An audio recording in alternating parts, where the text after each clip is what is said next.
Hello, everyone. I'm Jason Ward from MakingStarWars.net. And down below is Allison. How you doing, Allison? Oh, I'm doing. Thank you. Then over here is the ghost. The ghost of Suncoast Pass. Yeah. Well, yeah, that's the apartment and everything, so it's all good. Nice. Yeah. So today, we'll let the old chat populate a little bit. There was an article that we're going to hit on about the costumes of the Book of Boba that I just thought was kind of a nice read. I just kind of skimmed it really quickly, but it looked like there was some gold in there. And one of the other topics I think I want to talk about today is after this week's episode of Book of Boba, and the chat could feel free to chime in and participate as much as they want today. Obviously, is Star Wars better as an anthology show? And the reason why I bring that up is that Star Wars: The Clone Wars, in my opinion, is a better show than Star Wars Rebels and any of the other animated shows so far. And it's an anthology show. Then Book of Boba so far, I hate to say it, but it's pretty much an anthology show. It doesn't make much sense as one, but it's kind of what it is, whether it wants to be or not. And so I think it's worth. Yeah. What was that, Allison? I see what you're saying. It took me a second to read the anthology show. It was like about Obi-Wan and they did a lot of stuff with the clones separately. So yeah. I mean, the Clone Wars didn't even have a linear timeline. It was like, they just aired it however they felt like it, and then connected it together. So but anyways, how's the old drawn going, Rob? Rob's not on camera in case anybody's forgotten or doesn't know, because he's drawing a super secret project, or he just doesn't want to put clothes on. I don't know which. Both. Yeah. Well, I got nothing to add to that. Yeah, it's going. It's going like it always is, my friend. It's good. It's going one way or the other. So yeah. Right. I don't think that's super secret right now, but hey. I mean, I'll be honest with you guys. I'm not wearing any pants right now. I'm completely from bottomless right now. It's weird, right? But now you guys know. I'm wearing a skirt. Not in Scotland. It's totally normal there. Yeah, no, it's totally normal, and it makes sense for the Kenobi stuff, right? But So, anyways, we are kind of getting at the end of Boba Fett here, and as we get kind of past Boba, like this next week is to kind of like our last Boba week, if you will, and then we're gonna talk about maybe a little bit of the aftermath, but then it's all Kenobi all the time, and that's what I'm excited for. That's the one that I've been kind of suppressing a little bit until after we get past this, so that way we can focus on that, and a lot of cool stuff to talk about in the future. Trust me. And looking forward to it. I guess the chat's just getting into it, so let's just kind of jump into the anthology question a little bit here. And Talking Sith podcast says 100% better as an anthology. Been saying that the Book of Boba is more like the Book of John in the Bible. You may get a bit more from his point of view, but it's still focusing on the greater story. Yeah, that's that is they almost left out of the Bible. What's that? I believe that was the book they almost left out of the Bible. Oh, was it? Yeah, I don't know much about it. Only thing I knew the other day is I was like, I heard this thing about the Book of Revelation. I always thought it was written by John, but it's like a different John. It's just some like other John. No, that's the John I'm thinking of that they almost left out was the Book of Revelation. That's okay. So we're on. Okay, it was that. Is that because of the Johnny Cash song that you think? Right. Yeah, I think that's the Book of Revelation. That's how I learn most of my Bible verses. Johnny Cash. But Joel Williamson is all. Why is it called Reservoir Dogs? No reservoirs, no dogs. I always chalked it up to some thematic shit that I did not have the strength to think about. Personally, I'm pretty sure Quentin Tarantino didn't know either. Yeah, I think he just was like, cool. It's the 90s, man. Let's be weird. That was like a big thing, like in the 90s. Like you write this song and you're like, this song's called like Vaseline Peanut Butter for no reason at all. They would just name it that, something So it kind of feels like it fits the era. But I mean, what's a hootie? What's a hootie and a blowfish? I don't understand. Oh, I know what it is. It's what happens when everybody's bought all the Phil Collins CDs and they got $20 in their pocket. And they want to spend it. That's what it is. Yeah. It's called Tarzan. It's called Phil Collins. Just what? Yeah, I can go with that. One time, I heard that Hootie and the Blowfish outsold the Beatles. I don't know if that was true or maybe it just had to do with when they started tracking CDs or something. But Hootie and the Blowfish, man, they fucking sucked. Well, that's because after Yoko, people were like, "We're done. Yeah, we're done with pretty this." much.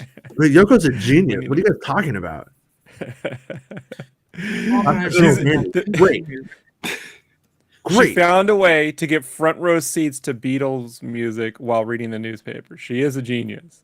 Yeah. I'll give her that. She doesn't fucking care, dude. She's Yoko Ono. What the fuck does she care? They outsold Zeppelin? Oh, that's a travesty. Yeah. Yeah. James knows. I mean, Hootie and the Blowfish. Like I said, like if you're ever wondering, right. Are people just generally stupid overall? Yeah. And they got no taste. I can point to that with several different bands. I can especially point to that, and I hate to say it, but my gender has this thing for boy bands. So, which is more that they think they're cute. I'm gonna grab my headphones real quick. The Beatles were quite good, but they're a boy band.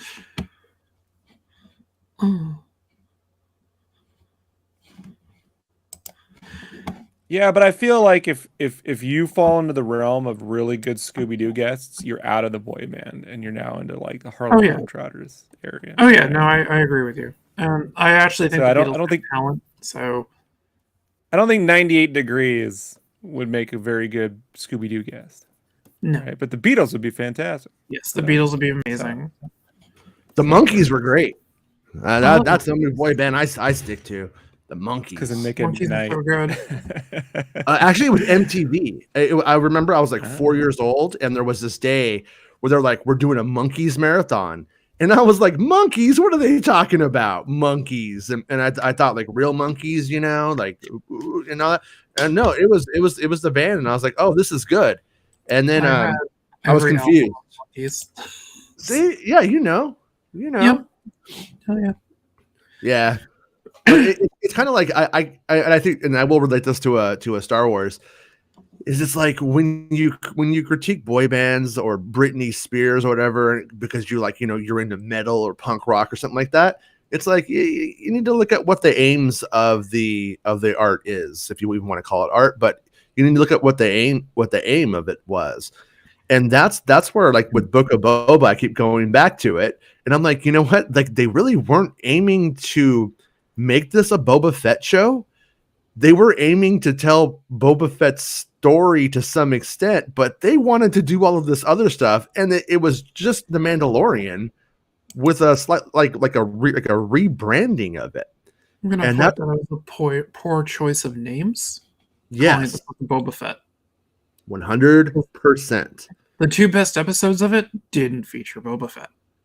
Yeah. I almost feel like there should have been like it should have been like the Mandalorian, the Book of Boba Fett, and then the whole thing is like it's like, oh, we know this is part of like that structure of stories or something like that. It would have just I don't know, it just would have made it easier to comprehend. And then obviously we followed the marketing like maniacs here, so we were more prone to oh, they said this, they said that, and taking in what they were selling it as. But I don't know why they sold it in the way that they did. I want to rule with respect. That's how they sold it. He wants to rule with respect, and they showed that same stuff over and over. And then I'm like looking back at the series right now, and I'm like, it's basically a show about a guy who went native, and then a bunch of cool stuff with Mando and Luke. Yep. Yeah, that's basically it. And if we had seen Luke coming down the road in their marketing, would it have been any like they actually hurt the show more by trying to hide it more in this instance. Because if we knew that Luke was coming, we would be like, oh, okay, I could see how this show is going to be. It's going to be kind of all over the place. It's going to be adventures all over the Star Wars universe because all of these things are connected. All these players are interlinked. And I think that's ultimately fine. I think it's fine storytelling. It's very big and it's grand and it's melodrama that continues on. But I'm still sad that I'm not gonna get that thing that they promised, which was like Boba Fett's story, like his real like I thought I was gonna know that guy more than ever, and all I know right now is he wants to rule with respect. Like that's all I know at the end of the day. There's nothing more to it. That's basically But we've been doing the show at messed up times, like when we do like those post shows. So like you haven't really been on the show and hung out with us like in a week. I was up with your last one, but I wasn't in the. You were in the you were in the chat for the one before. But anyways, I wanted to ask you like what has your take been for the last couple of because we haven't got to hear it from your mouth. From my mouth? From your mouth. Yeah, my what I've enjoyed about the Book of Boba Fett is I started looking at it as a Star Trek movies where the even number ones were good. Mm-hmm. Because I thought the first one was boring. Mm-hmm. I love the second episode. Third episode, I'm like, what? And I thought the fourth episode was great. Right. And except, like except I like the fifth the Power one Ranger. is not Final Frontier, Allison. No, it's not. The fifth one is motherfucking Wrath of Khan. In this case, well, so don't quite. I hear you. I hear you. Up until the fifth episode, that falls apart. Which is the Star Trek? Yeah, the fifth episode hit though. I had to completely rethink this because the fifth episode was like, this is what I want. Which is the Star Trek where the guy gets in the knee, but that's where his junk is? Which one is that? That's the sixth one. That's the sixth one. Yeah. That's the best part in any Star Trek ever. That was very funny. Yeah. Then the sixth episode I thought was great. I kind of wish that there was. I honestly wish that there was a bit of Ahsoka talking about using the Darksaber. Mm-hmm. To Mando, or if he had actually spoken with Luke or something of that nature about it. But I understand why Luke and it makes story sense why Luke wouldn't have interacted with Mando. Same with Grogu because of the attachment. Yeah, I kind of think that they might do something with that where Din will seek out either Ahsoka or Luke to teach him how to use that sword now that his stepmom kicked him out of the house. Yeah. Yeah, because it's the best explanation. Mm-hmm. That was my interpretation of it. I'm like, oh, look, he got kicked out of the house. Oh, it's like... I wanted to be kicked out of the house when I was a kid, man. I couldn't... They knew they had a little slave going. Still haven't figured out why. It's yeah. No big revelation there. I was hoping the whole show would just be heavy metal. Like when I think of music, like boobs and stuff, like for the magazine, like hey, yeah. Well, they got Twi'leks. There should be fucking boobs. Yeah, there's Twi'leks. We almost got it with the Beals in episode 4, right? Oh, we got it, Brad. We got it. I know, pretty fucking close. I noticed, yeah. But I'm saying that they blew up the cantina. I mean, as soon as I'm like, oh, we got a Godfather scene happening. I got a retraction.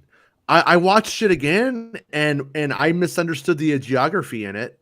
I thought the droid walked in front of Jennifer Beals and walked towards the door. No, she's right there with it. Yeah. So we got to hope that her dress was made of Beskar or something. I don't think it was. I'm pretty sure she's all over the place. What if she got burned up and she gets like a Darth Vader suit, but she's like a sexy ass Darth Vader and she's like flash dancing? No, that's not gonna happen, is it? No. Palpatine If shows up. that happens, I'm out. Yeah, me too. Me too. Don't do it, Filoni. I know Filoni wants to because he's a big, he loves that stuff. Okay, I'm sorry, Filoni. Filoni, we turned you into a character and you're a real person. We shouldn't do that. I am. I'm a real person. I'm a real boy. I'm a real boy. George said I was a real boy. Well, Rob's I'm a real boy. Ghost right now. So. I like to wear the Cad Bane hat in bed. Though. Like, I don't wear the cowboy hat. I wear Cad Bane hat. Yeah, Dave's all first shot builds in a Bacta tank. That is, I like where that's going. I want to see all of her flashbacks, her and the other Twi'leks in the pool and stuff. All right, I'm waiting to get for your comment. Beals in the Bacta tank, and then the aforementioned later naked. So yeah, I can see that coming. Beals back to back. Go on, Rob. To get to your comment about the whole maybe they should have just showed Luke in the promotional stuff. The whole promotion of the show has been weird, not just from the beginning, but even remember the second episode when there was already some backlash. Like, what is the show about? It was a good episode, but they were on Twitter, Disney Plus account was like, don't spoil it. I'm like, don't spoil what? Fucking show everything. This ain't Hawkeye, guys. You need to chill. You need to chill with this shit. You know what I mean? This ain't the end of Spider-Man Far From Home. You seriously need to start showing shit to get people excited about this show. Right. And I feel like it was funny on the 5th episode, the promo from that episode was just the ship landing at the end because they didn't want to show anything. I'm like, just start showing everything. Right. I don't understand. This is not. There's literally other stuff to watch right now that's pretty good. So I don't understand the philosophy behind this keep it secret, keep it safe, Same. Like that, yeah, like if we, Grogu and Luke Skywalker, if they were put into this, they would have had way bigger numbers early on. People would have been watching the stuff on the earlier stuff, hoping that it was going to happen. And maybe some people would be like, there was no Luke and Grogu. I'm mad. But you know what? If you did a good job with the Boba stuff, people would have been like, okay, I'm going to see where this goes, and I'm happy. And it's really strange. It's like there is just this mindset, this deeply seated belief that if you have no idea what's going to happen, then it knocks you off your feet because you didn't see it coming. And the truth is that what you're doing when people don't see it coming, it actually pisses them off more. It could have. I told my wife about this last night. I love you. I hope. So this it's debatable. But I was like, when we were kids, I brought this up before. I'm like, when we were kids, all we ever heard about a movie on the playground was the spoilers. Like when I heard about Spaceballs, it was like, and there's a lightsaber fight, and there's a flamethrower, and there's Pizza the Hut, and he eats himself. Like this is what would get me to go watch something. But I feel like after Sixth Sense, really, there was this whole thing of don't spoil the movie, keep it secret. It's got this twist ending. And that twist ending turned into spoilers. Don't spoil it. I don't remember one person. Normal people, when the trailers for Attack of the Clones were coming out, were like, better not spoil it, man. I want to know everything. It was just what's going on in this movie? What's going? Is Yoda? They even showed Yoda fighting pretty early on. I mean, it wasn't hidden. These sort of things. Yeah, I know people think they showed that. I thought. Well, there was Yoda Man. Remember Yoda Man? Yeah. Oh my God! That's what I was like. Fuck you guys. Yoda Man, are you serious right now? And George Lucas yeah, well, hey, who says I can't talk the talk? You know what I mean? No, I'm street. I'm street. I'm best street. Yeah. No. They're definitely is I think a problem with once again they managed to be very secretive, but then they did not manage expectations. that is like it's like a two-way street, I think, on that front right there. And I don't really follow a lot of other IPs. I don't know what's going on with Marvel. I don't know what's going on with DC or any of that kind of jazz. So I'm not sure if other people are doing this much better, but they just failed. I give it an F on managing expectations. And all we were stuck with at the end were a couple of lines from Robert Rodriguez, probably off the cuff, to like Hollywood Reporter, going, "It exceeds expectations. I'm so great." And then you're like, "Oh wow, it's going to be the best thing ever," because that's what they said, because they didn't say anything else. Yeah, I feel the show should have been called Tales of the Mandalorian, and not because Mando's in it, but because technically Grogu's the third one. You know what I mean? And it's like when you see where it's going at the end, it's like he's the other Mandalorian. Like it would have been 3 Mandalorian tales. You know what I mean? Like, and that, like, you know, the Book of Mandalorians or something. You see what I'm saying? Like there's a way, because you get the Mandalorian history. What about the Foundling and Friends? And it's just like, no. Hey, look, Sith tales, but they all wear shirts and they live in a tree. Yeah, like a dark I'm Sith using tree. the power of hate. Yeah, and that monkey that like fixes all the Kylo Rens is in there too. Right? The monkey's voice was like, he was like, hey. He had like a real jazzy voice. He was like, "Hey, how's it going, everybody?" Like he was like really cool sounding. Rick Astley voice is the Sith monkey. Actually, everyone thinks it's a racist voice, but it's actually Rick Astley. People don't realize he's actually white. Will Grogu go back to Mando? I think what's good. Yeah, I think he does. I think he goes back to Mando, but then I think reaches a maturation moment where they trust him enough to let him do Jedi stuff. But I also think that right now they've set up the perfect situation to have their cake and eat it too. He's remembering his Jedi training. Like Ahsoka's the same thing. Ahsoka doesn't have to be a Jedi, but she gets to have all of the benefits and the storytelling plot stuff of being a Jedi, but she's not tied to any of the dogma. And Grogu is the same thing. He grew up in a Jedi temple for probably 20, 30, or about what? How long was he there? Probably he's 50. So he's probably there for 20 years, somewhere in that realm of the 20-ish years. And so that's more Jedi training than anybody we've pretty much seen besides Yoda probably get. So he's probably pretty good. He's probably got his shit down once he gets his memory fully back. He's probably got it all. And he sealed everything away. So yeah. So how is that guy gonna go into a fight for the Darksaber and lose? Like he would like literally have to be an idiot. I mean, look at. Well, no offense, Jay. We've seen some real idiot moves in this show, right? Uh-huh. Like I forgot when I escaped that thing wearing my clothes. I mean, I thought I got out there butt naked. I've tried to do the mental math on that rationale. Well, he was delirious, but there's no way he thought, remember when I took off my armor and I decided to just like I wanted to feel the Sarlacc against my groins and ass so I can get out. Like I don't, like, or did it slurp the armor off me, and just, I don't understand. Yeah, that was the rationale for that. That was hard. That was very hard.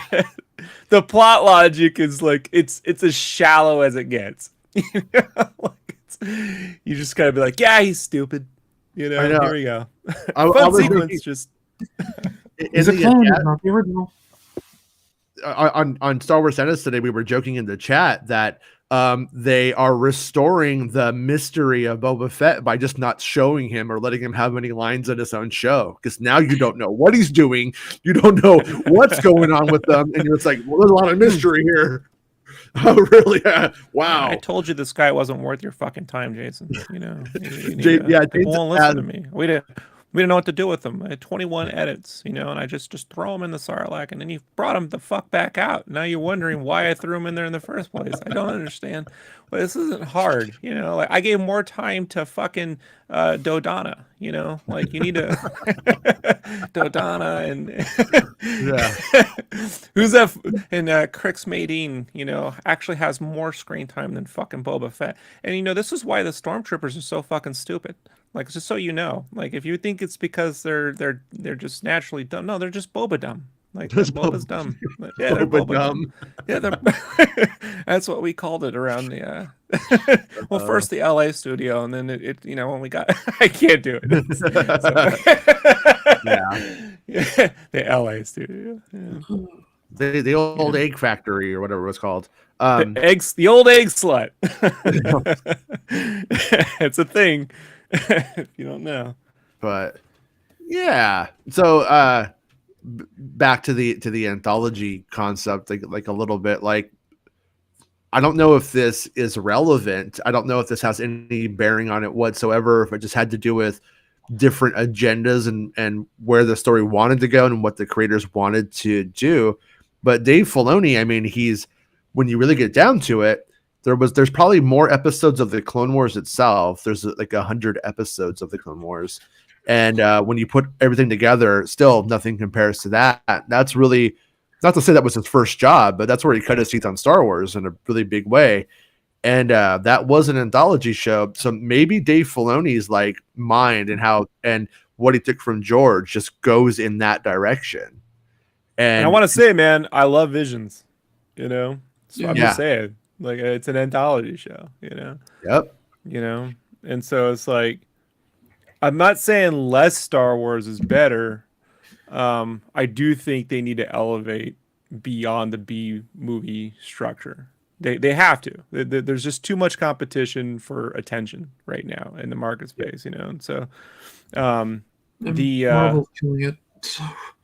Yeah. Well, not just Marvel, just with everything. A Squid Game comes along, or a lot of people were shitting on Peacemaker before it came out because no one watched the Suicide Squad. But then here we are, right? So there's just a ton of attention for different things, and this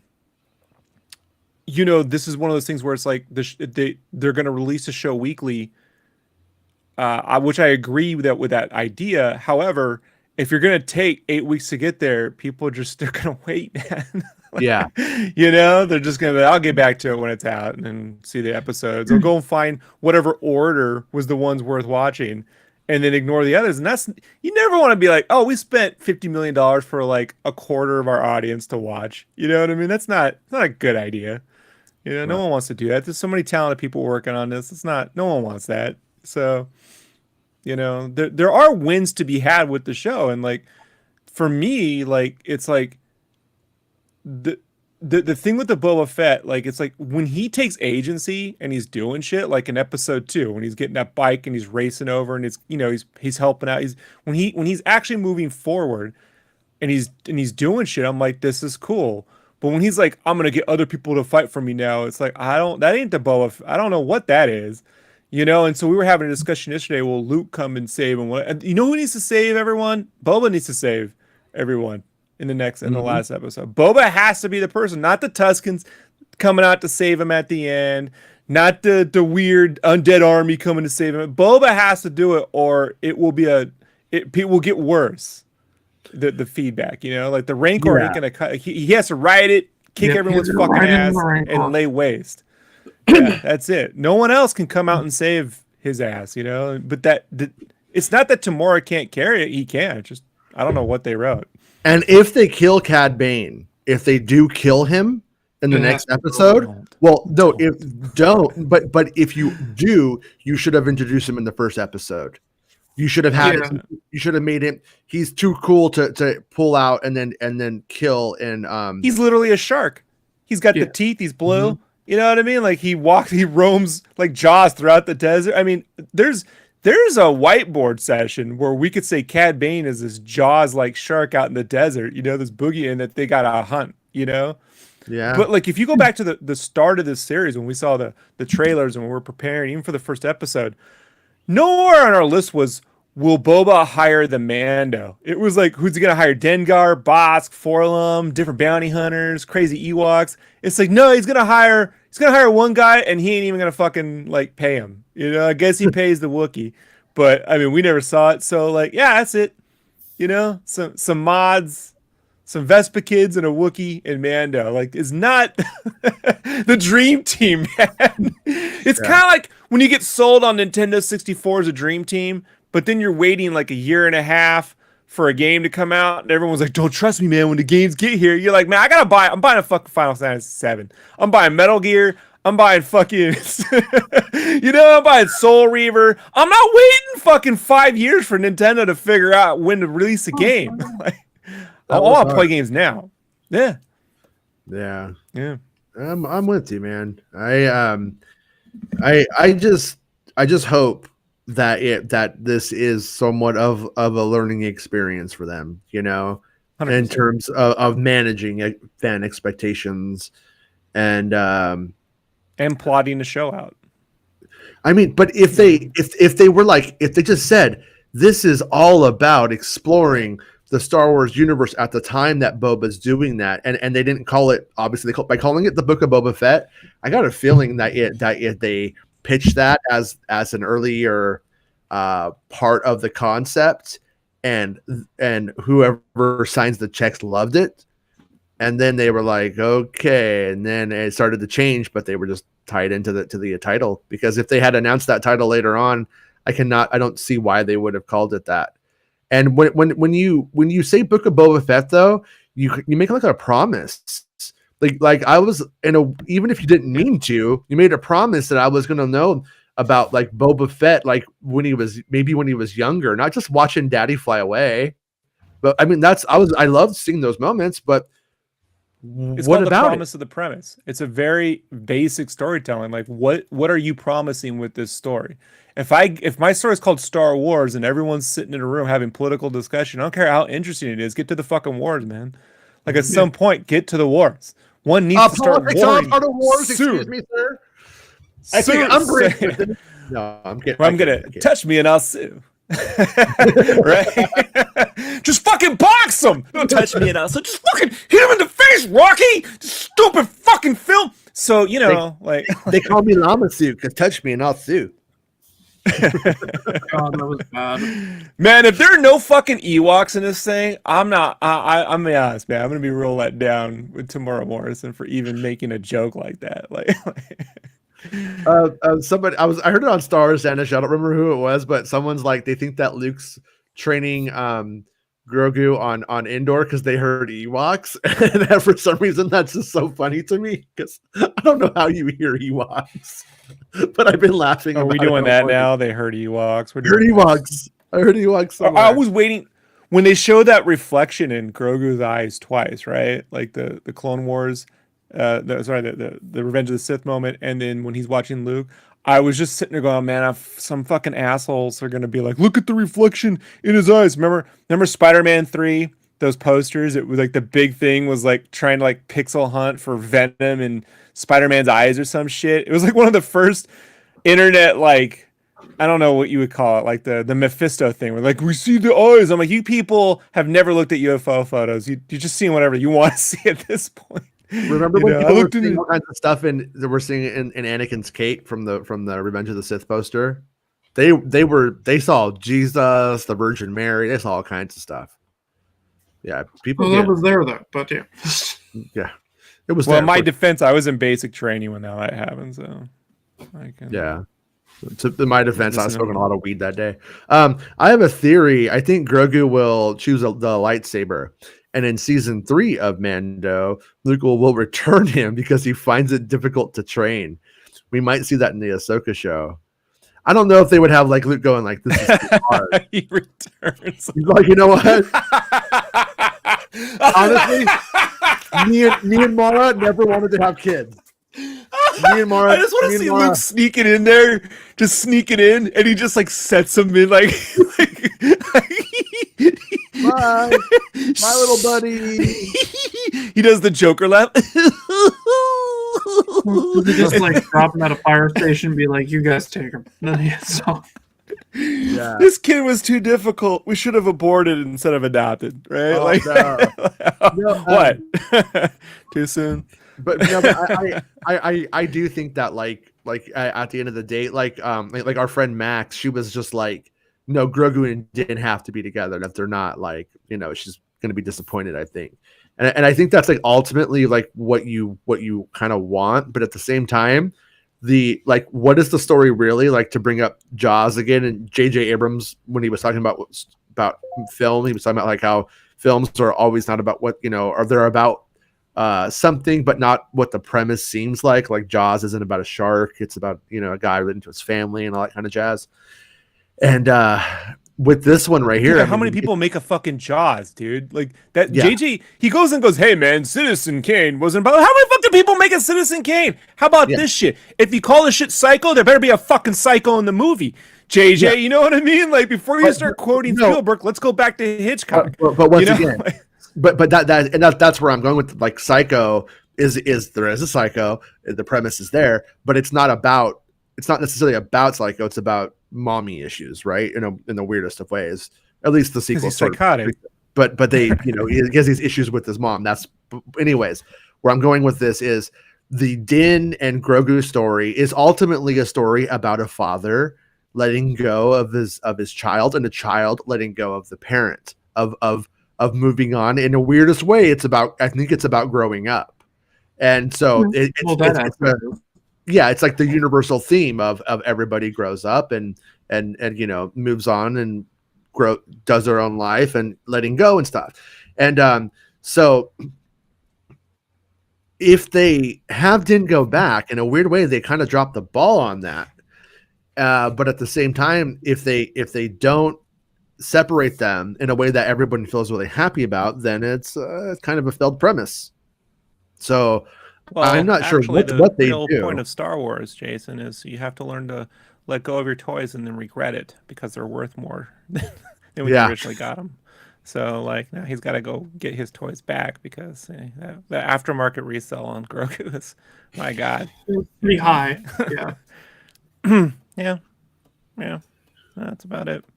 I wanted to name him Kenner, but they wouldn't let me. They didn't listen. Yeah, right. But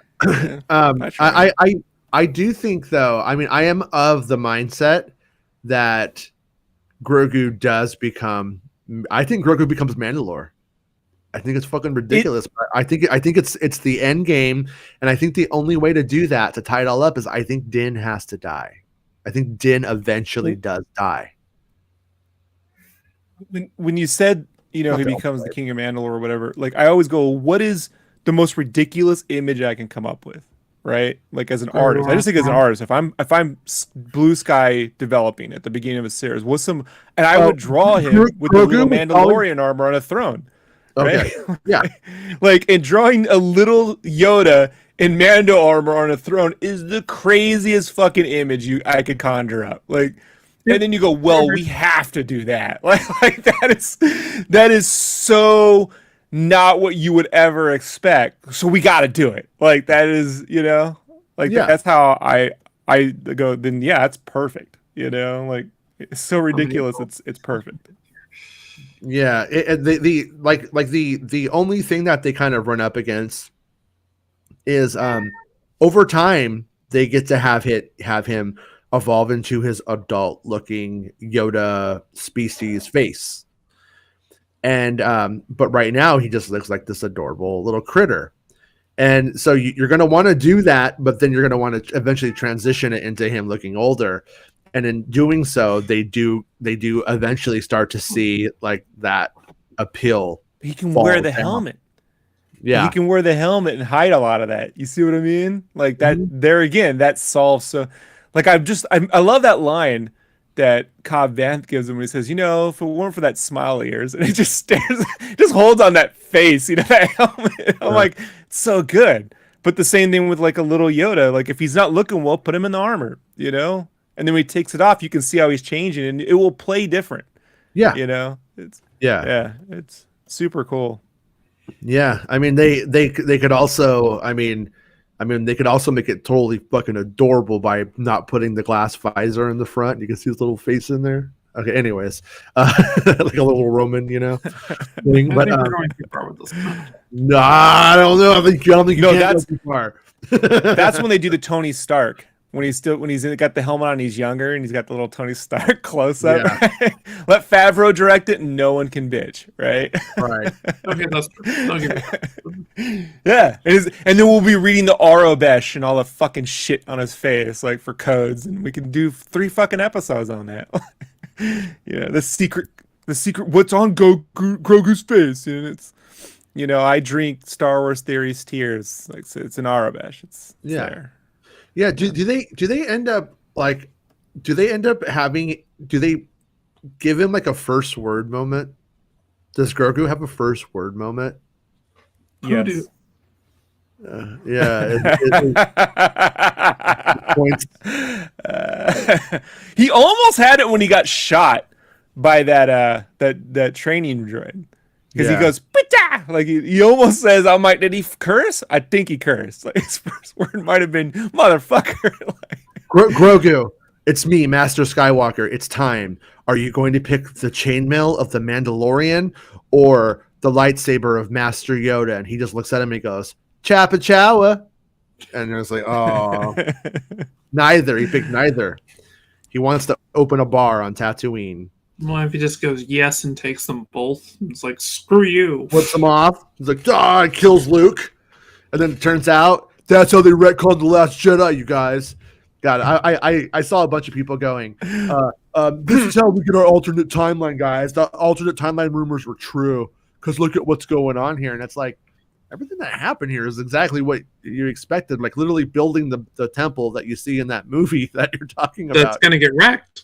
Yeah, it's going to get wrecked. And that's why I think you have the other, that's why there's the other push to have Grogu go Mando, full Mando, because then he's not there. Well, he might not be there anyway. Hey, Jason, Jason, this is Rian Johnson here. No, this is Rian Johnson. I just want you to know it's actually the Mandalorian. The Mandalorian. This whole time I've been working on taking over the show. So just prepare for it. How's your trilogy going, Rian Johansson? Oh, well, my girlfriends don't like be calling a saga. They like be called that. I'm a little polyamorous, so okay. We're doing well. We're all doing well down here. Oh, trying to go with that Taika Waititi thing right there, where you got the two at the same time. I like that. You got to show up with other Star Wars directors, Rian Johansson. Yeah, but it's me. It's Yoko. It's Pat Benatar. We're all just me and 80s women. Yeah, 80s rock stars. Say, Taika is by far the coolest fucking person to have ever directed a Star Wars movie. And Seriously? And there's proof. Yeah. Seriously. I mean, he's the fucking motley crew of fucking Star Wars directors at this point. Yeah. And he put Kate Blanchett in the coolest fucking outfit I've ever seen. So like he fucking wins everything. Like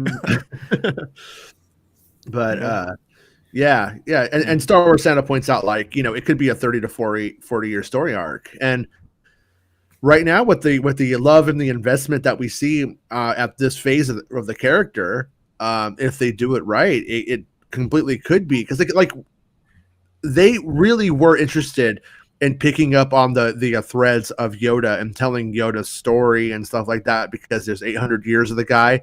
But in the weirdest way, I think they've stumbled upon a better version of it. Because and I would always want to see Yoda's story if they ever wanted to do it, but this lets you do everything that you would do in a Yoda story without stepping on any of the toes and the sanctity of the character and all that kind of jazz. And we don't know what could happen.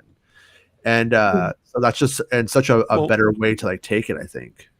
For certain, he'll reappear during that High Republic stuff. Like the whole reason for doing a High Republic story is to have some younger version of Yoda walking around. It won't be a story, but what have they? Part where he starts talking like a fortune cookie when a big rock falls on his head and he's just changes everything.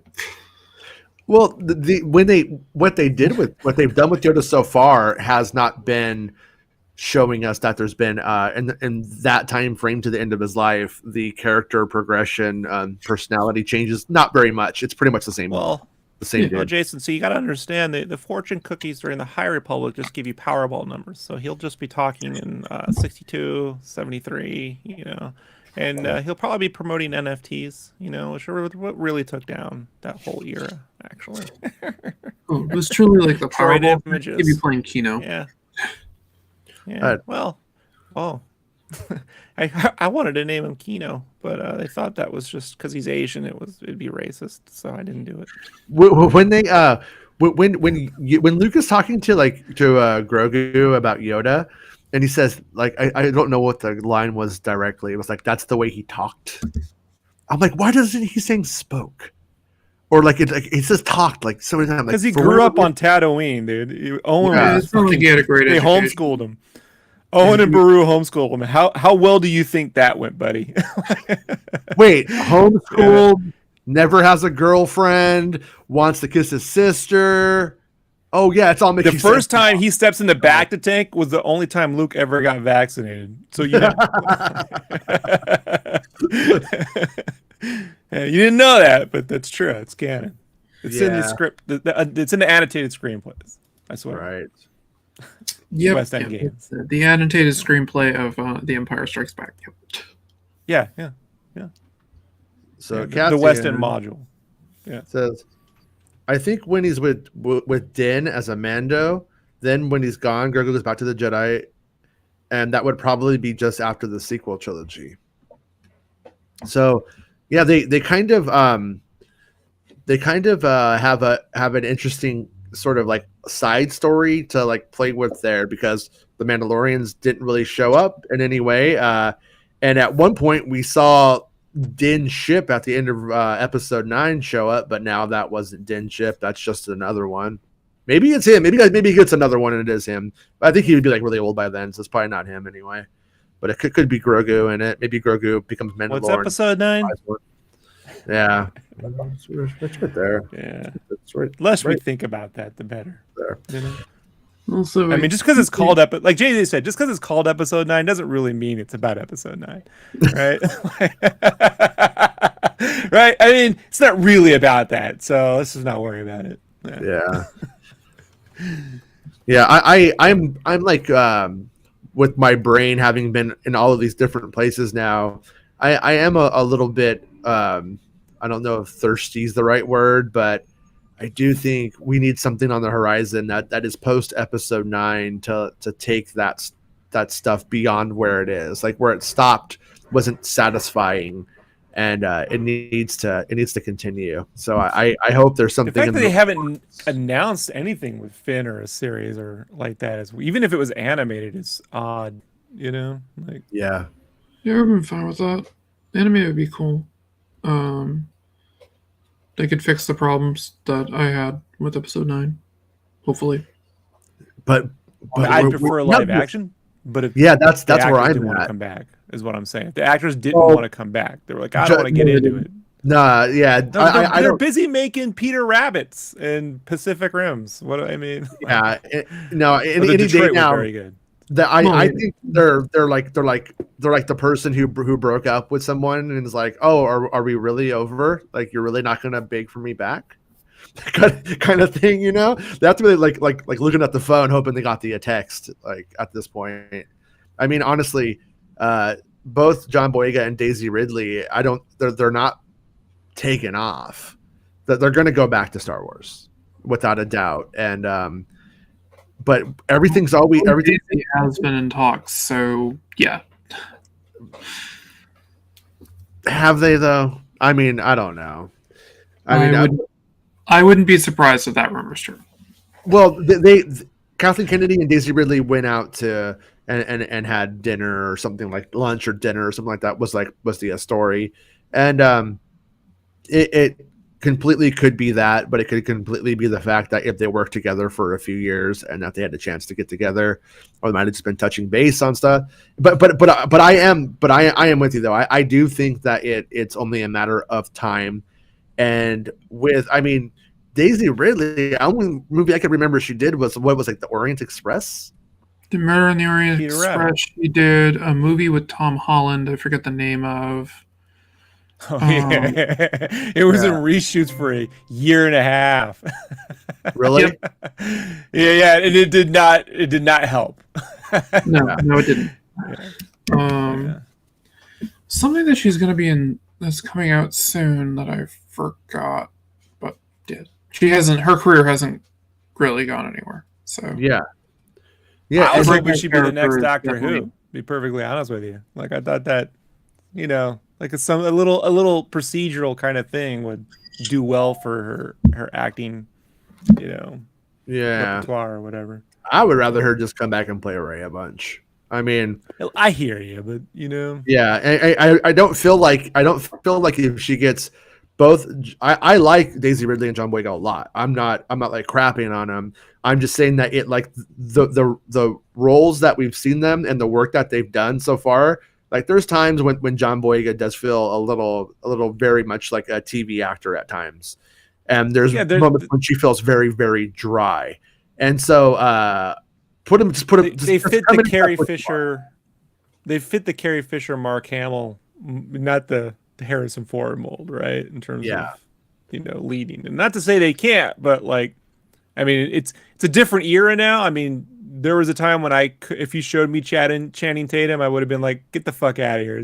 In the G.I. Joe movie, when he's walking around with his hands down his fucking pants as a soldier, I was like, I want to kick this fucking guy's ass, But then, now he's really good. So like, you can work on it, but of course.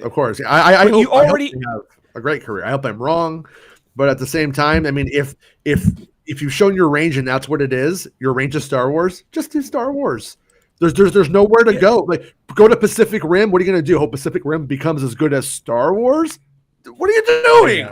That's a downward lateral move. It's lateral at best, downward most likely, which is what it was. Yeah. So, yeah. I mean, not that if they are responsible for whether. Once again, I always say you get Harrison Ford back a bajillion times when. Oh, Harrison won't do anything. Harrison will fucking do anything, and so will they. And Jonathan mentioned he made that movie with Anne Hesh. Didn't you see it? He'll do anything. Remember in The Island with Anne Hesh? Remember that movie? Yeah. Oh yeah. I actually there were a lot of in it. There were a lot of things back then that I don't know if it was true, but she had just come out as gay, and I think dating Ellen maybe. And there were all these stories saying that like Harrison Ford was like, "Why are you doing this now? You're fucking up our movie." And I was wondering if that was true or not. He's like, yeah. What he meant was, couldn't you get like a Jennifer Connelly or a Marissa Tomei? Why fucking Ellen? Ellen's like, yeah. Ellen's like, even Margaret Cho would have done better for us, Yeah. Ellen's like, yeah, you totally should have got an NH. Good for Ellen. Oh, good. Yeah, no, Ellen's fucking tearing it up, dude. She fucking Arrested Development. Good job. She saw Melissa Etheridge and was like, I can one up that role. You know what I mean? I can come to my window. You better look good in makeup if you do.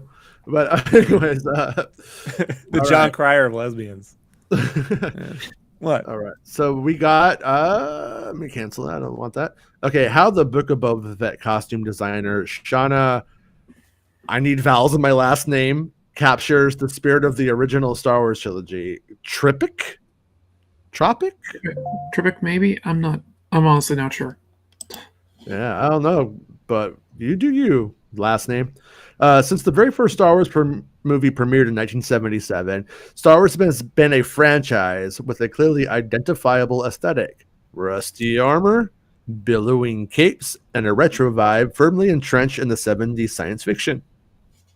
Later iterations of the franchise would update or play with that look to varying extents. But the Book of Boba Fett miniseries on Disney Plus is a full-fledged resurgence of the original trilogy's magic, thanks to the work of costume designer Shauna Tropic. Oh, the cat knows. A hardcore Star Wars fan definitely knows. He knows he's an asshole.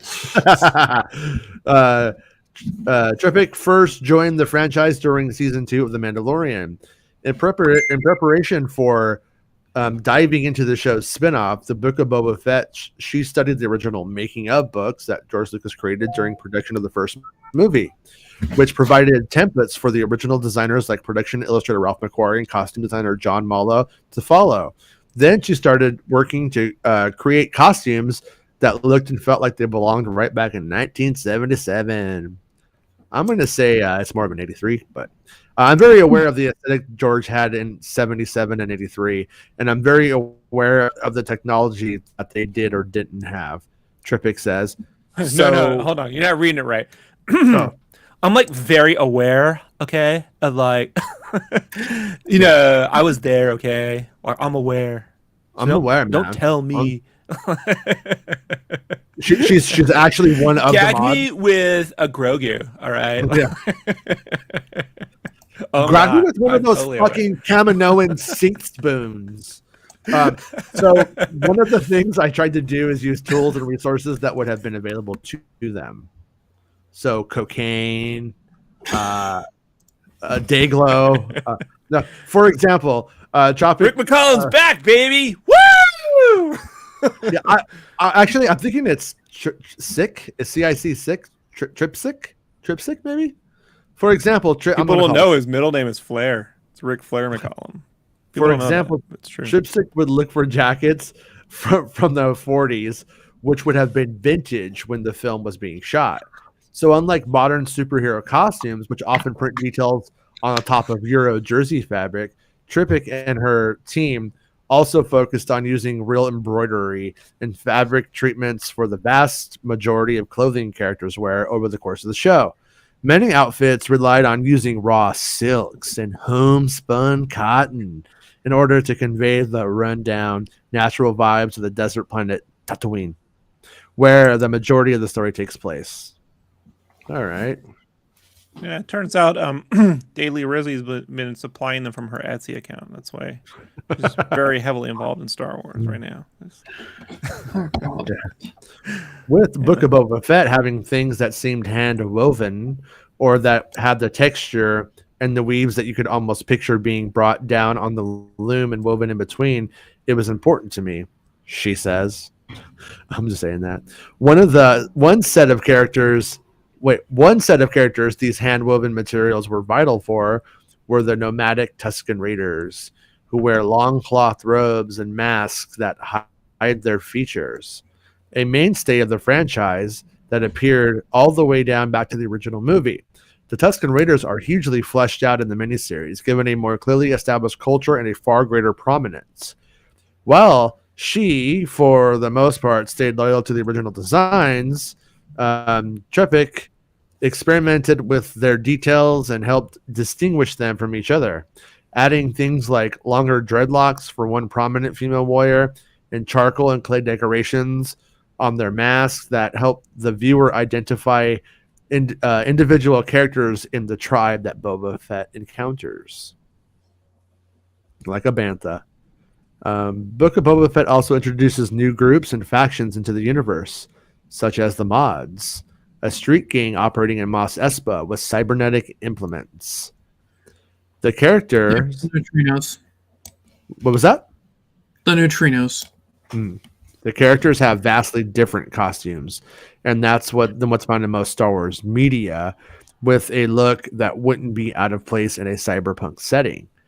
According to her, this was intentional. The Mods were the brainchild of series writer Jon Favreau, who wanted the characters to have a retro punk aesthetic.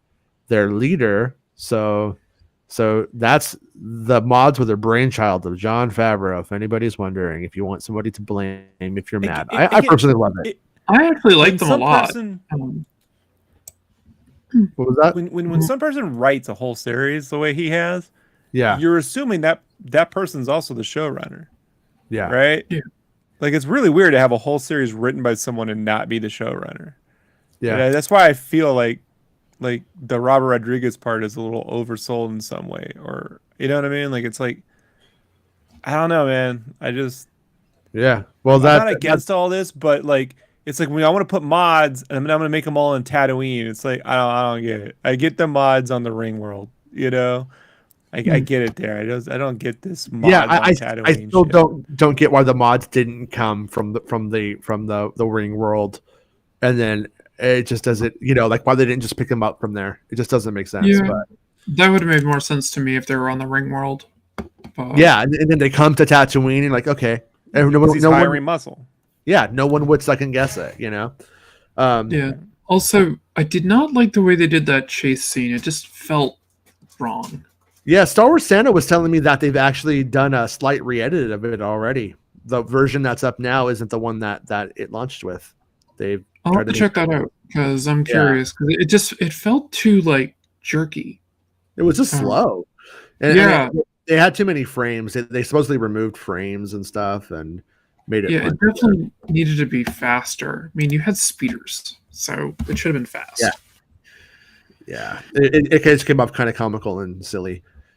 But so Jon Favreau wanted the characters to have a retro punk aesthetic. Sorry, were you say something else? I didn't mean to cut you off. I can't see. No, that's fine. I said I like the characters, and I want to see more of them. I wouldn't mind like an anthology type of episode about them. But like everybody's like Back to the Future Part 2 in Star Wars. That's a good time. Yeah. Or as I was calling them the neutrinos from Teenage Mutant Ninja Turtles. So. Their leader, Drash, Sophie Thatcher, was intentionally modeled after Joan Jett. Tropic used a plethora of zippers for the mod's outfit. Collaborated with a famous graffiti street artist whose name she kept confidential to design the details for Drash's jacket. While the outfits may look slightly more modern, Trepsic, I don't know how you say her name. I'm so sorry, but whatever. It's hard. Tropic still used most of the classic techniques and material for creating them. For example, when designing the look of a mod played by a popular musician, Thundercat, Tropic designed a classic Lando-esque fabric using material from a vintage British company that has wool on one side and a plastic fabric on the other, raincoat on the other. I would try to find fabrics that were familiar in the Star Wars universe, but use them in a more modern, tech-looking way. So, yeah, I mean, that's a little bit obvious on that, I guess. But creating all the costumes for Book of Boba Fett took a lot of manpower and work. Every outfit, from those worn by background characters to the armor of Boba Fett himself, had their designs come from hours of research and building by Trepsic and her team. And every single fabric was tested to make sure it worked properly for the show. For characters like Boba Fett, the team makes as many as 6 different copies of the outfits for backup. Occasionally, prep times are incredibly short.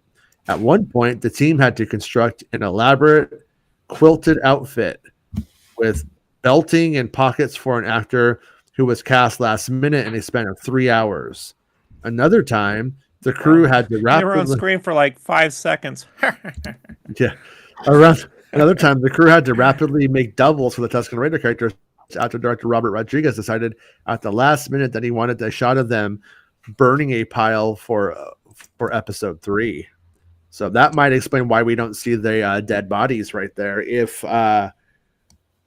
That might explain why we don't have those costumes burned. The elaborate costumes of the child and the mother.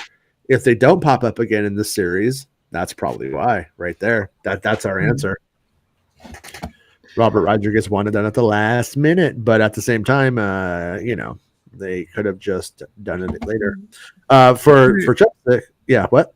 And one time, I cast this guy with dreads, and then I put a Cousin Eddie hat on him. So, what? For Trepsic, however, the effort was well worth it. Braids, my bad.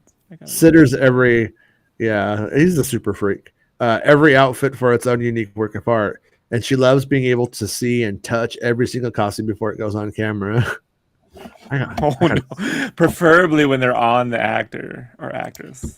Dave Filoni's like, okay, me too.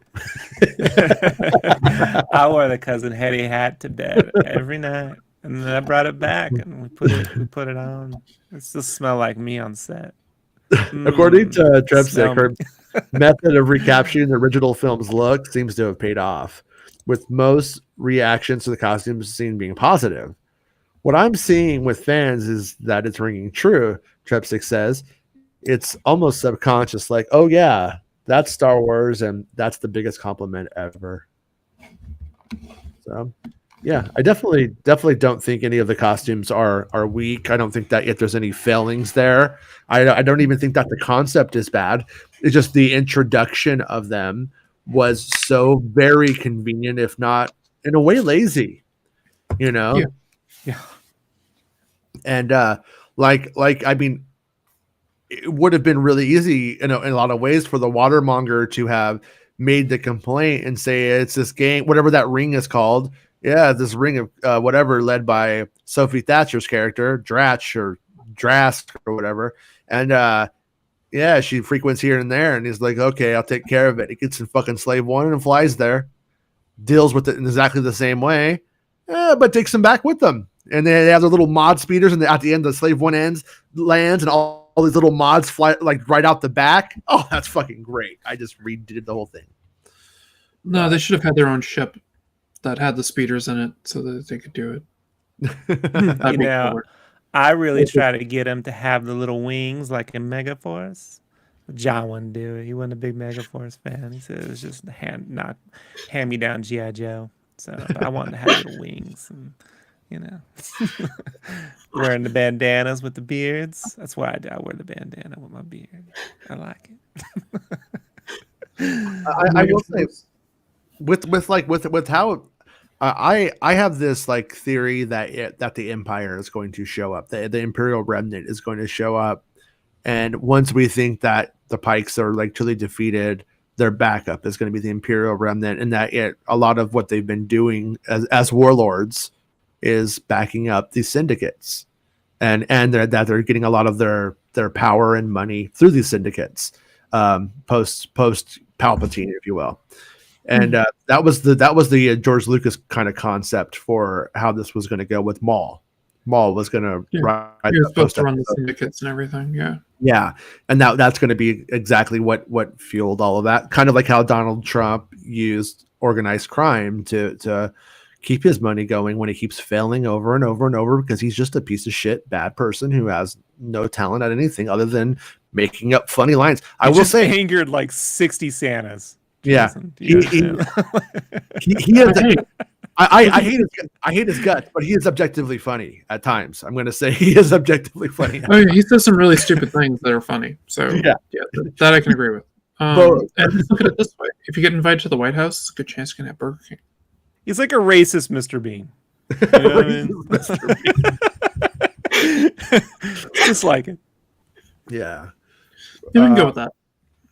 But also, I'm with Dave right now. Right now, the mods have done nothing for the show, and I don't even really. I mean, it was like we got to give Boba some local maintenance to do. Okay, and then he does it, but then he brings them back, and then they really don't do anything. They had a very corny car chase with that guy, and they really haven't paid off at all. I mean, I hate to say it, the fucking 4chan leak of Boba seeing something in the kid and like having like a familiar relationship with, whether it was maybe better than nothing at this point. I don't know. Also, what's his name? The Twi'lek guy who was running off. The mayor's assistant. Yeah. Vice What mayor. If they have him just standing there, like, you know, still in binders the entire time? I mean, I figured they would have dropped him down to feed the little chew toy thing. Yeah, and I was hoping. Yeah, no, I like Boba's backstory, more of it, and more of like what he's about. He says he wants to ride the Rancor. He's apparently just going to say he wants to do it, and then he just couldn't do it. That's unless this episode starts and we have a montage of him learning how to do it and then the end battle, which sounds awful. Like if they do that, boy, that would be bad. I don't. So, trying to be positive, guys. You know what I mean?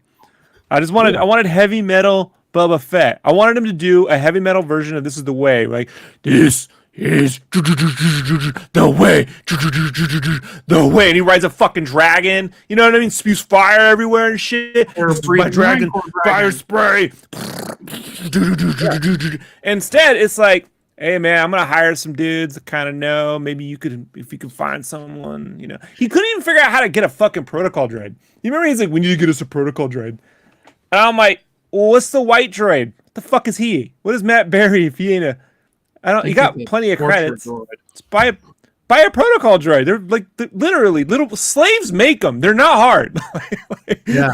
Get some slave in the desert. He can make it for you. Done. Well, that's why we changed the name, because he got him a slave and made the droid and felt bad because he was like, oh, that's where you put all the me's in the slave one, huh? And he's like, oh, now we'll call it fire spray.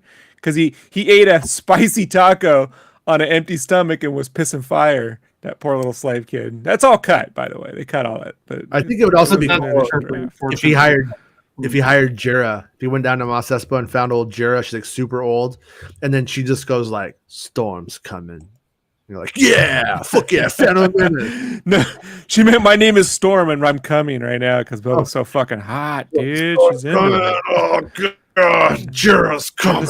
This is like grumpy old men when they got that hot. What was that? What was the hot chick in Grumpy Old Man? She was, that older actress. She was great. Yeah. Remember there was like the whole movie Grumpy Old Man where they're just Jack Lemmon and Walter Matthau are trying to sleep with the older lady. Yeah. Yep. Like Sophie Loren or something? I can't remember now. Something like that. It's been a long time since I've seen it. Yeah. I always wanted her to be in an episode of Curb where they spoof Sunset Boulevard.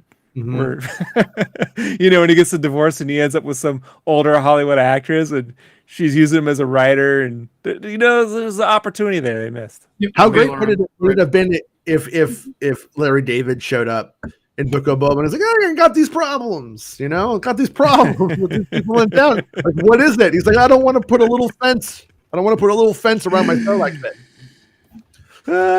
Luke bows and he goes, shit bow.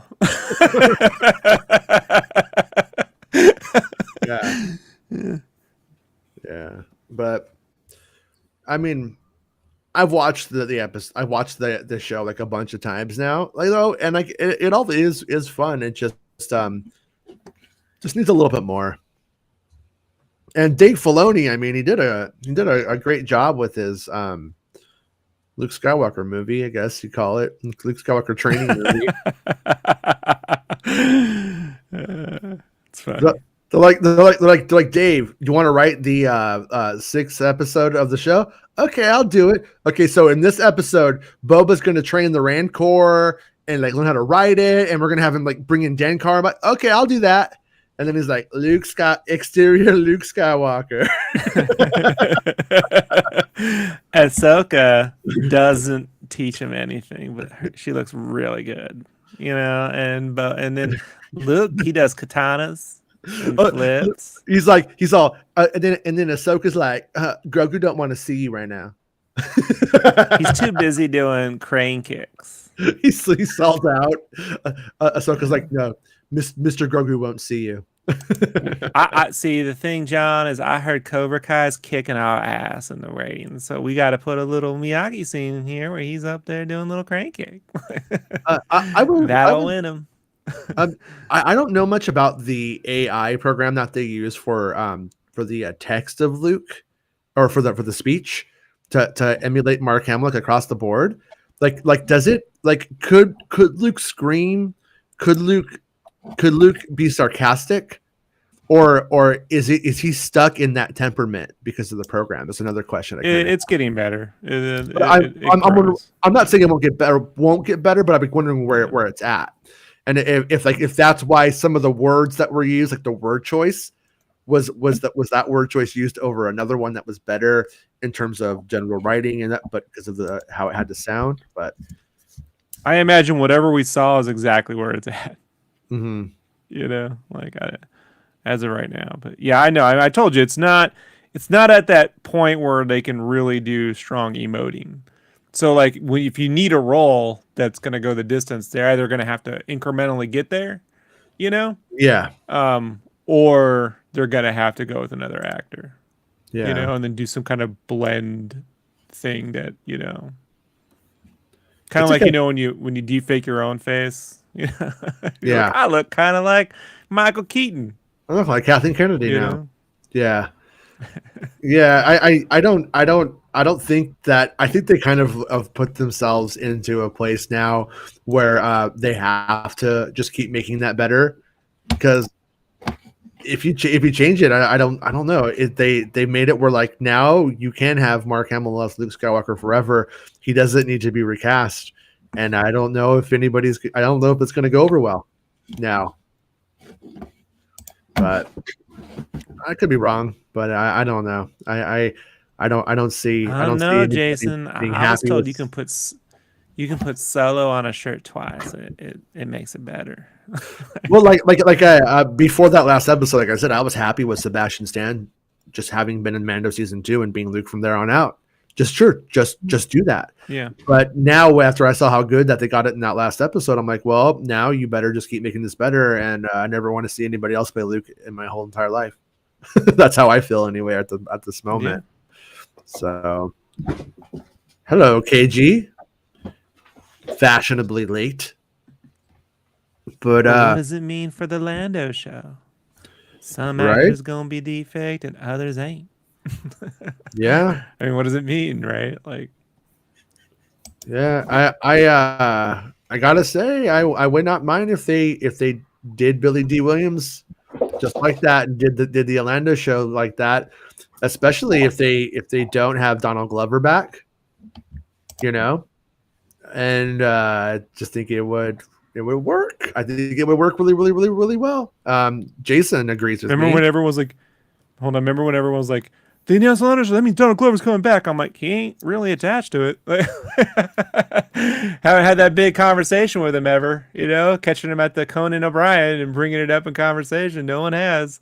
Yeah. Hasn't happened. So could be for a reason. It's kind of weird. Like, I'm actually wearing that shirt today. He did a really good job, and he was a great Lando. It was a very good Lando, but at the same time, it's a little bit forgettable, and mostly because of the script itself. Like, when I just think of the movie, I just think of like Lando going, "Oh, my ship is, the ship is booted, the Falcon's booted," and then later on when he's just like playing cards and going, "Okay, Han," and like that's it. Like they didn't really give him a really, really great moment, and so I don't feel like in the pop culture he's solidified as Lando right now. I think he could do it. I think he's good enough to do it, but I'm not. I don't know. I don't know what to expect for Lando in the future, and if that one show that they're talking about is a Lando, if it is a Lando series, and that's all about Lando in live action, not an animated thing, then we're to a place now where it's super weird if you don't deep fake all of this stuff. But can they do it? And I wonder if there's more reference for Luke than Lando in the Lucasfilm archives that made that last Luke really good. But at the same time, Billy D has more references, I think, has done more film, especially when he was young, than Mark Hamill did. So there is more stuff to pull from in terms of archival kind of stuff. But yeah. But maybe that's why we haven't heard anything about the Lando show or very much about it. Maybe because they're exploring those things and trying to figure it out. But Jason says, "Yep, I agree with Jason. Keep moving ahead with deepfake Luke. It's only going to get better with the tech." But that is my other question though. What if, I hope this isn't true, but what if this iteration of the tech? What if this is as good as that tech gets? I'm not saying it is, but I'm not more just like asking a question. Like, what are the limitations of this era of it? Because like we don't actually know. The deep fake stuff, it only goes so far, but I don't know what the ceiling is what I'm trying to say. I mean, is there nothing Softamosh can't do, Jason? Like one thing I've learned from listening to Spaz Williams talk for like fucking 4 days, Right. Yeah. I really don't care if they recast as Star Wars in game, deep fake, etc., as long as it's done good and it makes sense. The story should ultimately be what we are focused on, not the choice of actor, etc. And that is, I mean, that has been a universal kind of like way of looking at film and stuff like that for forever. It's true, you know, but we are to a point now where it doesn't have to be that way. And if you think about it from a certain corporatist perspective, you know, think about like you know, you have like stunt casting with Batman, for instance. Like, oh God, it's Christian Bale. No, oh God, it's Michael Keaton. Oh God, it's you know, they're always pulling that. But when you have somebody who's iconic and ingrained, and then you own that look and you own their likeness and you own their voice, you have them forever, and they're a puppet. They do whatever you want. So if I was a corporation, I would see this as a much better solution than. It's always the dream, Jason, just to be my little puppet. Well, stupid. So dumb. The puppet really sounded like him. I surprised. Yeah. Shocked myself with that one. Yeah, that was a little scary, Rob. Yeah. Is that because you're a tech guy, George? I'm just letting you know there are so many tech guy jokes I could have made this episode. I've been holding back. I'll never hold back tech guy jokes. Tech guy jokes are fantastic. I hear Jesse screaming, Johnny going, "You could have done it right there. You could have put the tech joke right there. Don't ever shut up to Canada, you fucking loser." Yeah, you know what, Johnny, dude, he's a brilliant musician. So like, could he do the heavy metal thrasher "This Is the Way"? Right? Boba Fett. Oh, yeah. Like, he can do it, right? Give us the fucking Boba Fett theme song we should have got, you know? Yeah. The fucking super fucking metal brutal legend. Got a big Mando axe. Give him a big fucking Mando axe. Got a fucking Mando helmet on it too, right? The fucking axe. Axe has a fucking helmet. You know, he's like, I'll just whip. Let me ask you a question. Bam! You know who I am? Bam! Like, yeah, that's the show. James says they can't even get someone to get Kermit's voice right. How are they going to get Carrie Harrison, etc.? Oh, I will say there's been times when the voice has taken a different direction, like Anakin Skywalker in the Clone Wars. I like the voice. So, yeah, there were like times when I was like, it started to get weird when it wasn't, when you watch like a lot of Clone Wars and you like it, that you're like, it starts to be weird when it's not that voice. But also, I think Tom Kane, who did Yoda, I would be just as happy with when Tom Kane was able to do voice work when he was doing it as Frank Oz. Of course, Frank Oz is like the real deal. You kind of can't fuck it up when you're Frank Oz necessarily, in certain ways, anyways. But Tom Kane was as good as you can get, and so we have had iconic voices, if you will. And another other thing is too is that Carrie's voice. There were a lot of lines redubbed even when she was alive that weren't by her. So I think that's the person who they'll probably get. Yeah, but the Muppet thing is a difference. Like what we're talking about here is you get close with the Muppets. So what you would do is you would get someone who would get close, and then the AI would put that close into Hamill's, you know, would just shift it right into the Hamill voice would be the idea. Into so you get as close as you can. Yeah, you get as close as you can. So the Muppets could sound exactly like Jim Henson with that, you know, Kermit with that tech. Well, are they going to spend that money on the Muppets? Disney, I doubt Disney will ever do that. They'll just be like, nah, it's fucking Muppets. It's a new Kermit voice. You'll deal with it. But Star Wars, bigger money maker for them than the Muppets. Muppets are trickier too because they sing, and Henson was a vocalist. So like, you know, when Kermit's singing as a different person, it's hard. How many people can fake a whole singer? There's only one I've ever seen come close, and that's Mark Martel, how he sounds so much like Freddie Mercury when he sings. Like, it's crazy. But even then, it's still not as close as that is as a human being. It's still not exactly it, right? And yeah. And even then, but I mean, you close your eyes, you can hear it, you know? So but it's still not perfect. But the AI would then be able to shift you into that perfect. If you got really close, yeah. You know, they're not going to go far away. It's not going to be Filoni's sitting there going, Kermit, you know, waka waka. Yeah, And then it has to I, shift. I put the Bohemian Rhapsody movie on a couple of days ago while I was cleaning up, and I was like looking at it. I'm like, do I really respect this actor? His version of Freddie Mercury, because you're just doing everything Freddie does. I'm like, is that good, or does that just make you a good student? You know, is this weird like little thing where I'm like, do I like this even? Is this even good? I don't know. I don't actually like the movie, but I don't like the movie at all. I think that a good example would be Frank Langella's performance of Nixon and Frost Nixon, because Langella doesn't look a fucking thing like Nixon. It's not even remotely close, but yeah. he's clearly Richard Nixon. So, you know, you go with the person who can get you there, the performance, and the AI would just do that little bit of shift in the frequencies, and boom, there you go. You know? Yeah. Steve Stanton's Alec Guinness is fucking fantastic. One time I was with him, and he was just throwing out some random stuff in the Alec Guinness voice, and it was like, I was like, I think this motherfucker's possessed right now by Alec Guinness. It was really good. That's great. I wish I could do that, like one of those cool voices. Yeah, that's where like it's kind of funny when you think like, oh yeah, being a voice actor, it's like a thing that you can do. But then when you see like Steve Stanton and what's his name, who does Obi-Wan Kenobi, and he does like he does young Kenobi, and he does Marty McFly and all that, and it's just like, no, it's a whole different fucking level that you just have to have.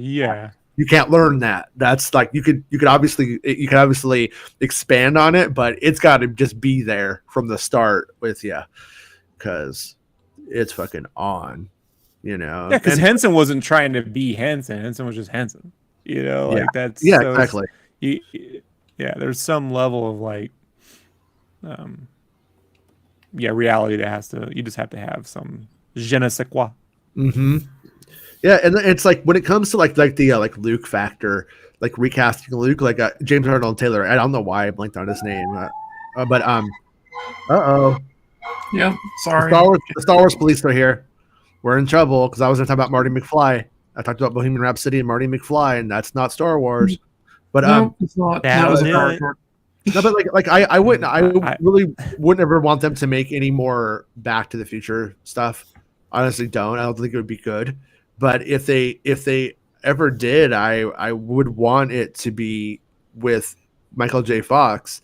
And if Michael J. Fox's health is good, when I saw this the other night, I was like, shit, they really could do Back to the Future Part 4 if they wanted to with Michael J. Fox right now. If they wanted to do it, they could make it happen. And I wonder if that's going to be a thing or not, but you know, really hope not. But that's been the excuse is we can't get Michael J. Fox, and Michael J. Fox right now, he could fucking do it. They could definitely do it. And the same thing with Val Kilmer, and you know, we were talking about his voice. He has like a thing that like allows him to speak using his words from the past, because he's so heavily he's spoken so much over the years on record that they're able to make him his voice. I don't know what you call it, voice tech. Yeah, we worked on that tech. We worked on that tech, and now all he does is complain about the fucking Doors. You know, like it's just ridiculous. He talks like Jim Morrison too, and he could sing like him, and he just won't shut the fuck up now. And we kind of opened up the Pandora's box on that one, Jason. it would be funny if in his head he's like at home, and like he's like looks at his wife, and he's like hey, light the fire, you know, in his head. He's like in a cabin on vacation, and then it comes out, come on baby, light my fire. It's like they just like use all of these weird elements of it. She sets him on fire, and that's the end of Val Kilmer. Oh shit! Then he breaks into "This is the end." Yep. Yeah. They're just trying to eat, you know, and he's like, so I went up to that Waffle House, and it's like he's just trying to order some waffles. But anyways, I saw this fucked up video on YouTube that is haunting me, and I just realized it right now.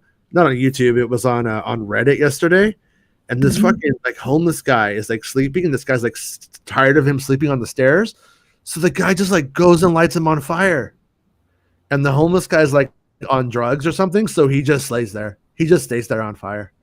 He doesn't really do anything. He just like light is on fire. Nothing good's ever come from Reddit, Jason. Why do you hang out there? I know. It's the one thing I've never fucking partaken in, and I'm so glad. 'Cause every time I hear something about from Reddit, I'm like, and it's untrue, and it's horrific. Stay off Reddit.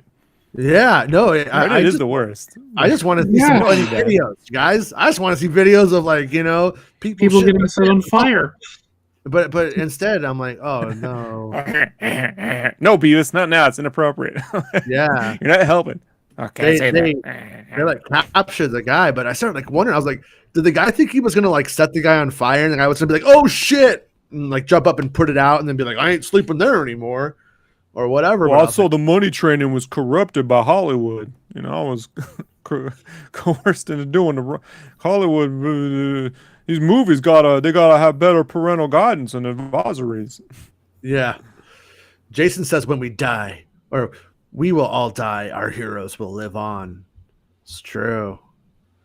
And then Bernth does a metal version of the Mando theme song. It's pretty good. All right, I'll check that out. All right. Yeah. A lot of the ones I hear though, like they always sound synthed, the metals and stuff, and it's like, no, just get a fucking guitar, man. Don't do it on the synth.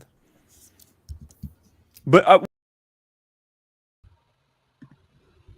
sometimes I just pull everybody off the show, and just be like, you know what? I just want you guys to know I have the power. No, I didn't do it. The show keeps invoking the prequels, and Attack of the Clones is part of that, right? It's invoked it a couple times, and the one thing that like John Williams added in Attack of the Clones is there's that guitar riff in the Obi-Wan chase, but I keep thinking like the guitar thing now probably should have been like Jango's theme, like the whole Mando's guitars, you know what I mean? Like Space Dragon, metal, rock opera. It's a space rock opera. It's the Mando should be a space rock opera. Yeah. Yeah, it is kind of weird how when we had that Luke episode, they didn't go full John Williams homage the whole time too. Just for as far as they went. I was watching, I was like listening to the music on it, and I was like, it's not bad, but I was wondering, I was like, was this the time to break the mold and go back to the old stuff or not? But I like the music. I think they did a good job. Yeah, like in terms of balancing that. Like I mean, there's enough going on, so yeah. No, there's just the things that come into my Star Wars brain. But well, I think we're gonna call this one an episode. Yeah, that sounds good. I think we've done it. Yeah, there was really nothing going on today, but we managed to go an hour and 32. I really can't complain. Gotta watch Peacemaker tonight. Kicked us off once. So hey, Melon, you're like the stepmom kicking us out of the house. Melon, bringing back to school with Melon. And they're gonna deep fake my butt. I gotta tell you, I get no respect for my butt. Yeah, Star Wars in game. Whenever you mess up, just start doing Ben like that's what you meant to do. Darth Lundy.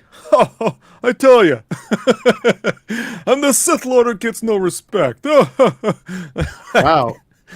So now I've lost chat. I can't see the chat now. So okay, chat's back. Hey, chat's back. All right. Fuck this program. All right, we'll see everybody tomorrow. Same bat time, same bat channel. Thanks for joining us today, Allison. No, it's my pleasure. I love hanging out with you guys. Bye, everybody. It's not about spaceships. Making Star Wars Show. Making Star Wars Show. Making Star Wars Show. Making Star Wars Show. It's not about spaceships. Sorry, I was afraid that this thing was going to crash because it's going like completely fucking Bonkers.